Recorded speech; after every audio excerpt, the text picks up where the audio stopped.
All right. Welcome back to the Built to Grow podcast. I'm your host, Tim Lyons, in the studio, joined today by Randy Angston. What's up, guy?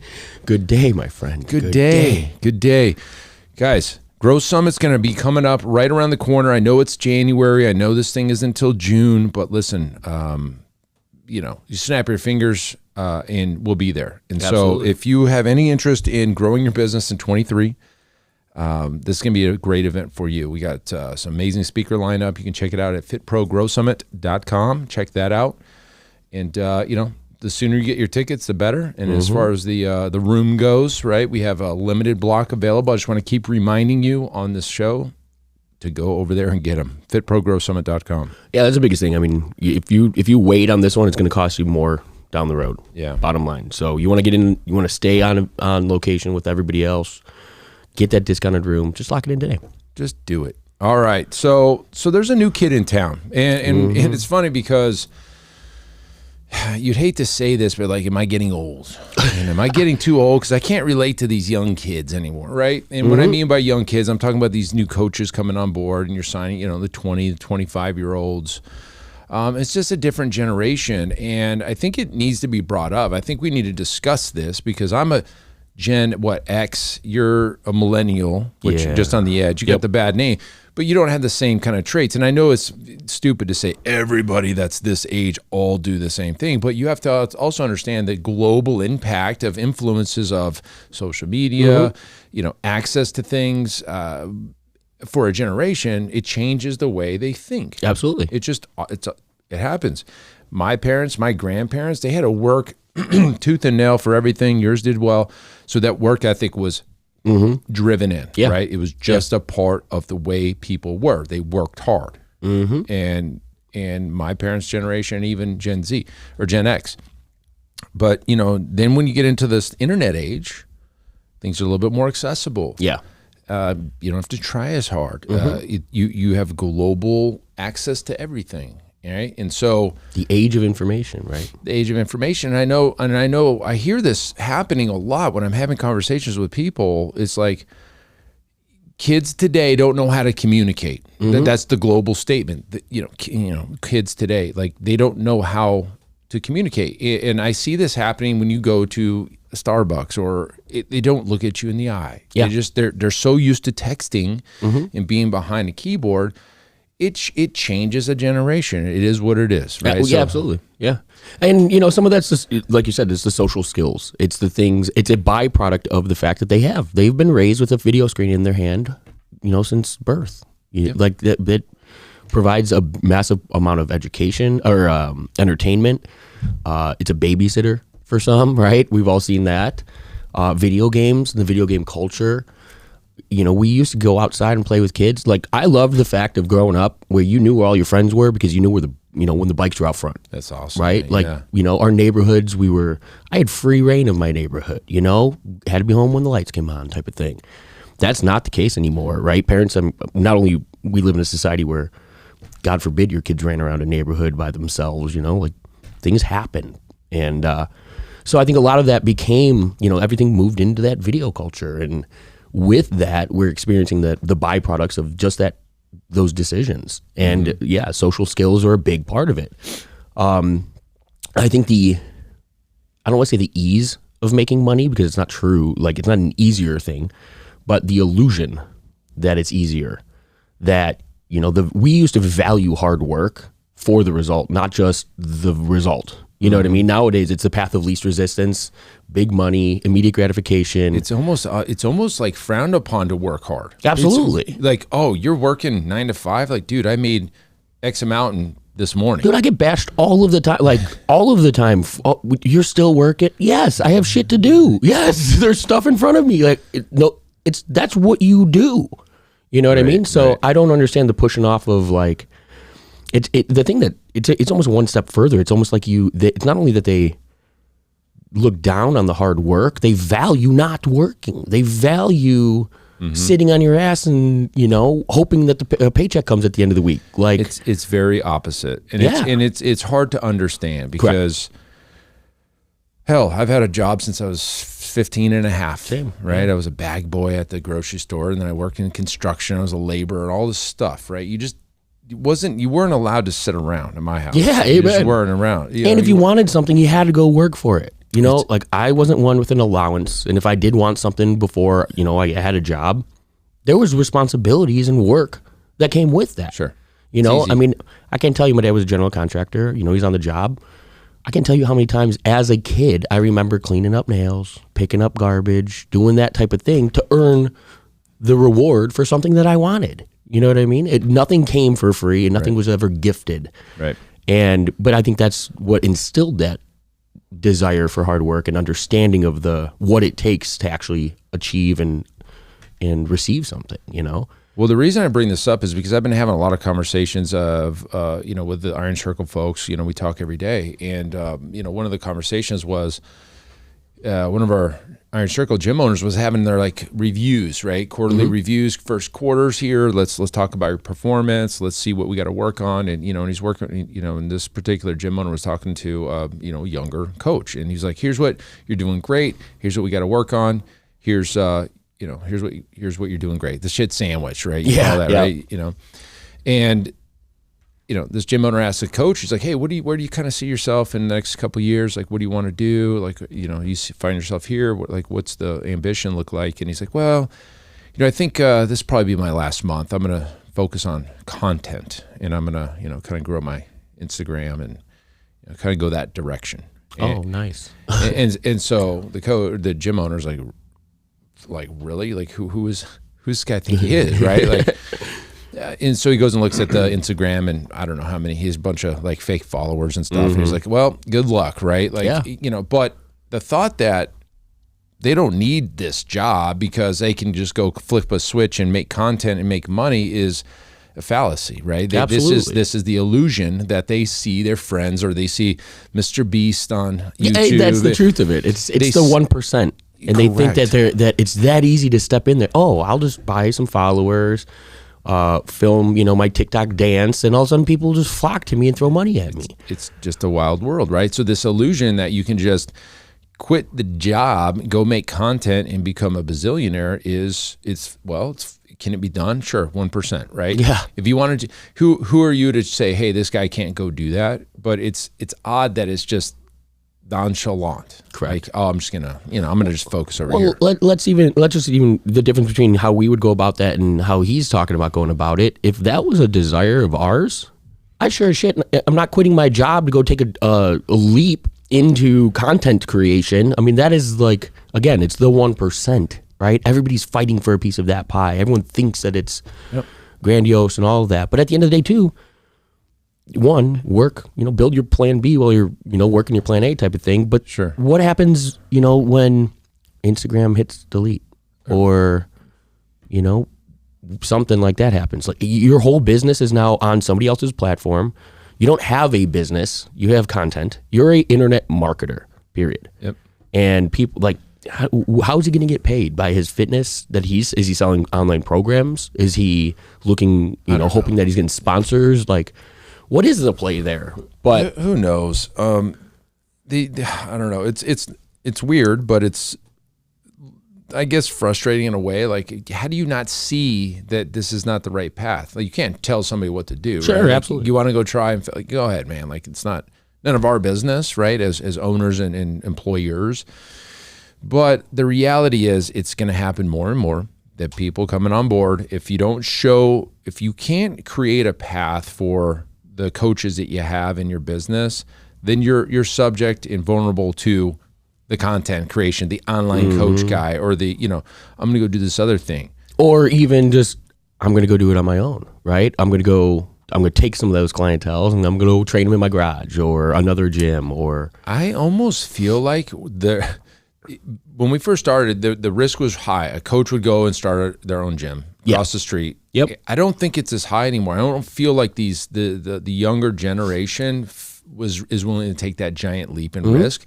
They'd rather go online. Absolutely. They're not going to go open a gym across the street. I just don't, unless they're older. I just don't see it anymore. I think to go one step further, I just had a call last week with a gentleman who was a gym owner in He's training out of 2 different locations. Doesn't own the facility actually. But his whole thing is, I've had this physical fitness business for, I don't remember, 10 years, 9 years, something like that. That's been a difficult path. Let me just go take this online, and then I've got, unlimited availability, for clientele. I can work nationwide, around the world, all of this type of stuff. Well, that is not the same job. Totally first of all, if you can't market to get people in your business, you're not going to be able to market successfully online and compete against that arena. So you better damn well be an incredible internet marketer before you think about going and creating a hybrid or online business. Well, I think, and I did have another call with it. I don't know if it was the same guy. No, it was the opposite. The guy was online going into being, whatever. And he's like, I have a gym. He went online hard and heavy. He started shrinking his gym down, and he's coming back. He's like, that's harder than it looks over there online. He's starting to come back and refocus on his gym again because he was good here. But, with the pandemic and everything, he went online just like a lot of coaches did. And so the question came up the other day. It's like, well, why can't you have both, right? You could have both. You could have a physical brick and mortar location and have an online coaching program, but they're 2 different companies, honestly. They're 2 different business and like deliverables. That's what I was going to get to, right? The client that's walking into the gym every day to see a trainer is not the same that's, buying an online program and going to the gym and training themselves. It's just not, Right. And so, it's hard enough in this industry, niching enough or getting to understand your avatar client to where you can, communicate with them, market to them, attract that population into your gym. These guys are thinking of like, in our opinion, that's a beautiful thing, right? Like that's a goal, is to be able to execute, and deliver upon who you want to bring into your gym when you need to. Yeah. But we've talked about it in the past, right? That's the neurosurgeon. That's knowing your craft and being really good at that. Yes.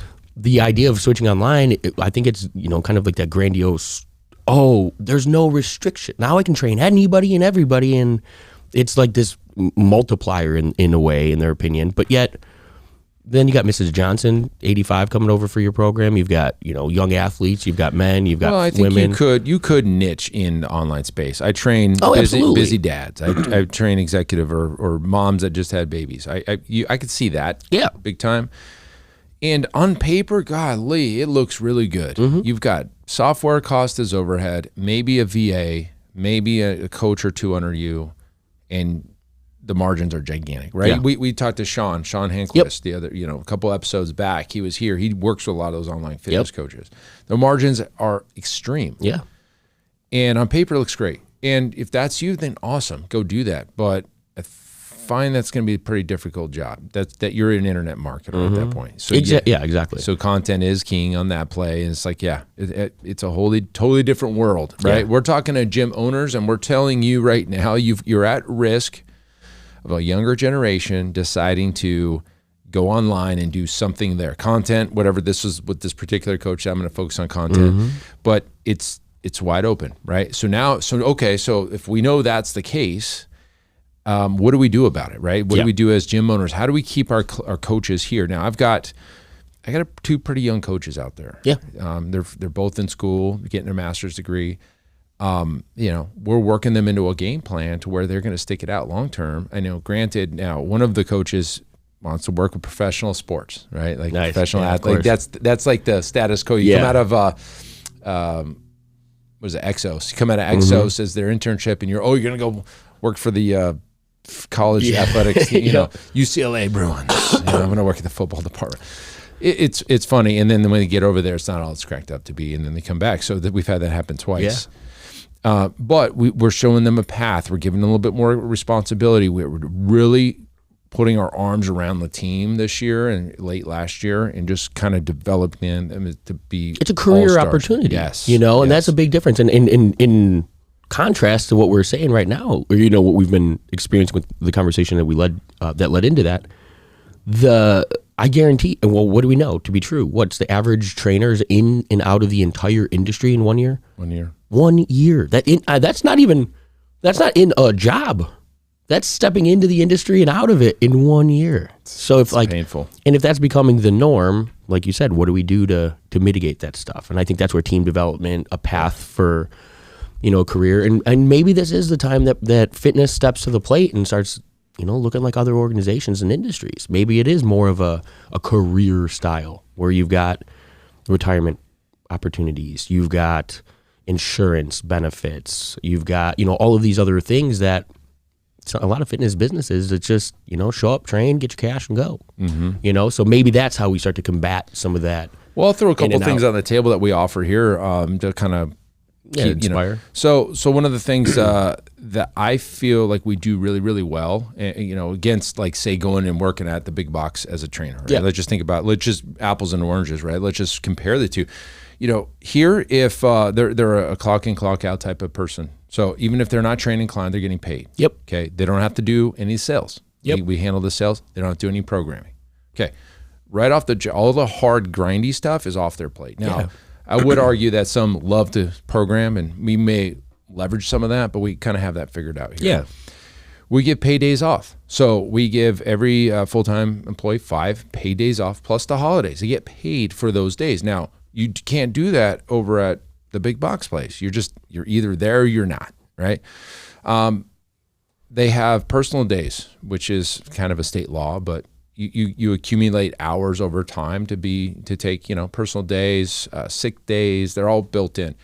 They have health insurance opportunities, educational stipend. So if they have to come to the table and we have to discuss it, but we'll pay for a new certification or something like Continued education. Yeah, and so and of course we have a great work environment, all this other stuff.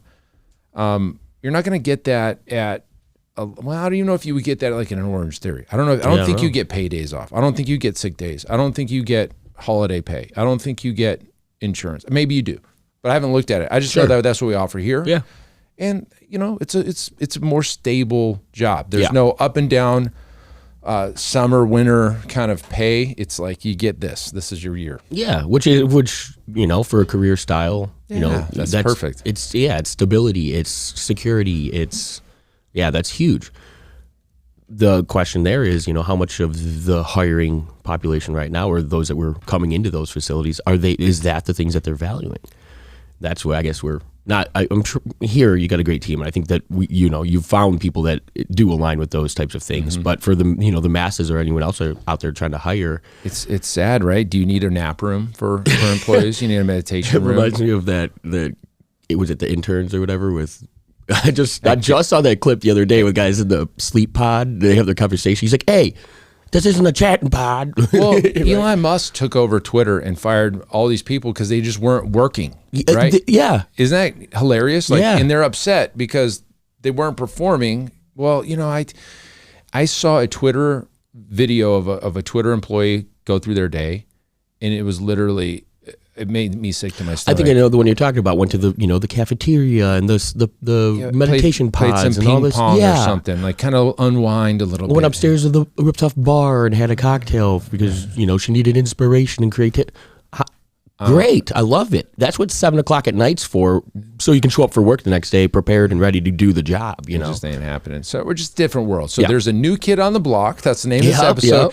You have to realize you can't get blindsided. We're telling you right now, this is what you got to look at, and go do some research on what drives this new generation Z, millennial, whatever, and don't get blindsided because it will hit you, and you won't understand what are you talking about, right? What does this even mean? But now, we're trying to give you guys a heads up on that now. Hopefully that helps. It's weird. I'm an old man, I don't get it, but whatever. Hard work, you get this. You take risk, you get that. I understand that, but having like naps and stuff in the middle of the day, I don't get it. So, anyways, hopefully that helps you guys. Until next episode, keep changing lives. See you on the next show. Bye. All right, and thank you for listening to that episode of the Built to Grow podcast, where we help gym owners win. Now, do you want to connect with me and other gym owners online? All you need to do is join our private Facebook group, Business Talk with Fitness Professionals. Just head on over to Facebook and type in Business Talk with Fitness Professionals. And when you do, we're going to give you our 10 marketing strategies 7-figure gym owners use to win. I look forward to seeing you in the next episode. Until then, keep building something great.